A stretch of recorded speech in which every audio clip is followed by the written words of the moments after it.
यदि ए का 20% बी के 25% के बराबर है तो ए का 28% बी के कितने प्रतिशत के बराबर होगा? भाई ए का जो 20% है वो बी के 25% के बराबर 25% के बराबर है। दोनों का परसेंटेज कैंसिल कर दो, 5 को 20, 55 25। तो ए और बी का जो रेशियो है वो कितना आ गया? 5/4। अगर इसको 50 और 40 मान लेते हैं, कोई प्रॉब्लम? रेशियो सेम रहना चाहिए। मान लेके 50 उसके ए की वैल्यू है और 40 क्या है? बी की वैल्यू है। ठीक है, अब बताना है कि ए का 28% बी के कितने परसेंट के बराबर है। तो ए का 28% कितना हो जाएगा भाई? 50 का 28% कितना हो जाएगा? 14। तो बोले जा रहा है बी के कितने परसेंट के बराबर? बी की वैल्यू कितनी थी? 40। ठीक है, एक जीरो से एक जीरो हटा दो, दो पंचे 10, दो दूनी 4, ये हो जाएगा 14/70/2। तो ये कितना हो जाएगा? 35। किसके बराबर है? तो ए का 28% बी के 35% के बराबर है।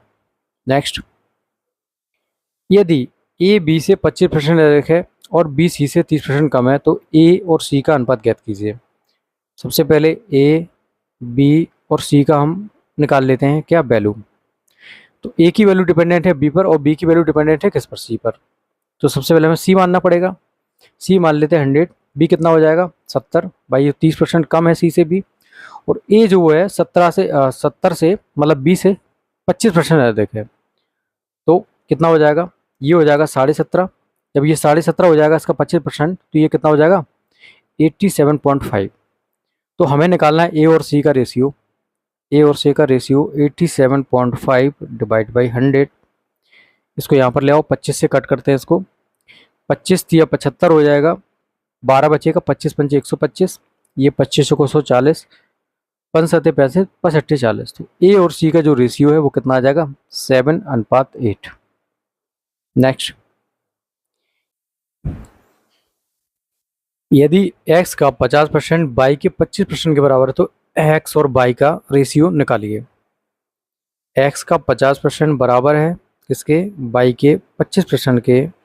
तो x और y का रेशियो निकाल लेते हैं। परसेंटेज से परसेंटेज हटा दो, 25 से कम 25, 25 दूनी 50। तो x और y का जो रेशियो आ जाएगा कितना आ जाएगा? 1:2। So she will be the correct. Next, यदि ए की आय का 35% बी की आय के 40% के बराबर है तो ए और बी का आय का अनुपात निकालिए। ए की आय का 35% बी की आय के 40% के बराबर, तो ए और बी का जो रेशियो क्या आ जाएगा? परसेंटेज से परसेंटेज, 5×7 = 35 और 65 40।